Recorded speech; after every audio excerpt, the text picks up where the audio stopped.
राधे राधे। आज है इंदिरा एकादशी और जानेंगे इंदिरा एकादशी की व्रत कथा। चार शुभ संयोग में इंदिरा एकादशी की व्रत कथा सुने।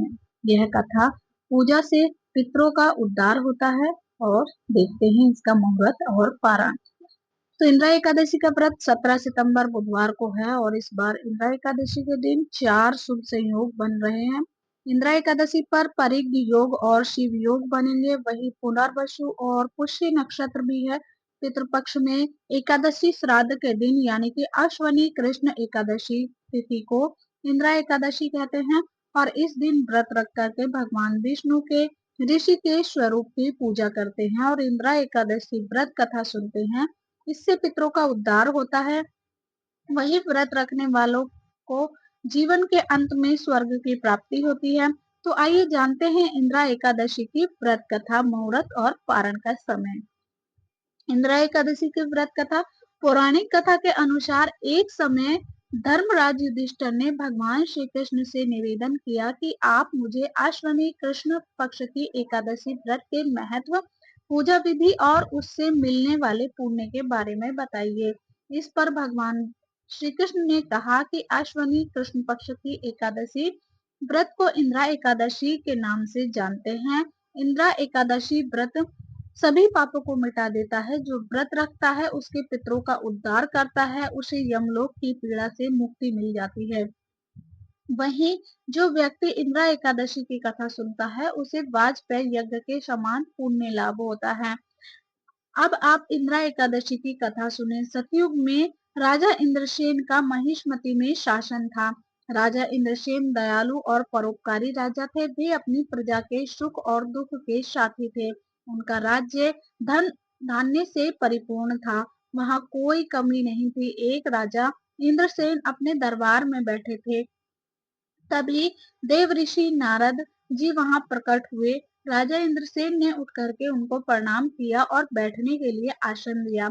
उसके बाद राजा इंद्रसेन ने नारद जी से आने का प्रयोजन पूछा। तब नारद जी ने बताया कि वे यमलोक गए थे, वहां तुम्हारे पिता से मुलाकात हुई। उन्होंने बताया कि वे एकादशी व्रत रखते थे, लेकिन किसी वजह से उसमें बाधा आ गई, व्रत का क्रम टूट गया। इस वजह से उनको यमलोक में यमराज के पास रहना पड़ रहा है। यदि तुम इंदिरा एकादशी व्रत विधि विधान से रख करके श्री हरि की पूजा करो तो उनको यमलोक में मुक्ति मिल सकती है, उनका उद्धार हो जाएगा और उनको स्वर्ग में स्थान मिल जाएगा। ये बातें सुन करके राजा इंद्रसेन ने नारद जी से इंदिरा एकादशी की व्रत कथा, व्रत विधि विस्तार पूर्वक बताने का निवेदन किया ताकि वे उस अनुसार ही व्रत करके अपने पिताजी का उद्धार कर सकें। तब नारद जी ने कहा कि इंदिरा एकादशी को प्रातः काल में स्नान आदि करके निवृत्त हो जाएं, फिर अपने पितरों के लिए तर्पण श्राद्ध दान आदि करें। उस समय वहां पर भगवान शालिग्राम को जरूर स्थापित करना, फिर दान दक्षिणा और ब्राह्मण भोज कराना। भोजन का कुछ अंश गाय को खिला देना। जब ये कार्य हो जाए तो फिर भगवान विष्णु के ऋषिकेश स्वरूप की पूजा करना। भगवान ऋषिकेश को अक्षत फूल फल धूप दीप नैवेद्य चंदन आदि अर्पित करें। दिन भर फलाहार पर रहना, रात के समय में जागरण करना। इंदिरा एकादशी के अगले दिन सुबह में स्नान आदि करके पूजा पाठ करना, फिर दान दक्षिणा और ब्राह्मण भोज कराना। उसके बाद पारण करके व्रत को पूरा करना। नारद जी ने व्रत विधि बताने के बाद इंद्रसेन से कहा कि इस प्रकार से व्रत को पूर्ण करने पर तुम्हारे पिता का उद्धार हो जाएगा, वे स्वर्ग में स्थान प्राप्त करेंगे। इसके बाद नारद जी वहां से फिर चले गए। जब इंदिरा एकादशी आई तो राजा इंद्रसेन ने नारद जी के बताए अनुसार विधि विधान से व्रत रखा और पूजा की, दान दक्षिणा और ब्राह्मण भोज के दिया, फिर पारण करके व्रत को पूरा किया। इंदिरा एकादशी के पुण्य के प्रभाव से उनके पिताजी को यमलोक से मुक्ति मिल गई और वे स्वर्ग को पहुंच गए। इस व्रत के प्रभाव से जीवन के अंत में राजा इंद्रसेन भी स्वर्ग चले गए। जो लोग विधि विधान से इंदिरा एकादशी का व्रत करते हैं तो उनके पितरों को भी अधोगति से मुक्ति मिल ही जाती है। तो चलिए जानते हैं इंदिरा एकादशी का मुहूर्त और पारण का समय क्या है। अश्वनी कृष्ण पक्ष की एकादशी तिथि का जो प्रारंभ है वो तो 17 सितंबर को है और रात्रि के 12:21 से शुरू है।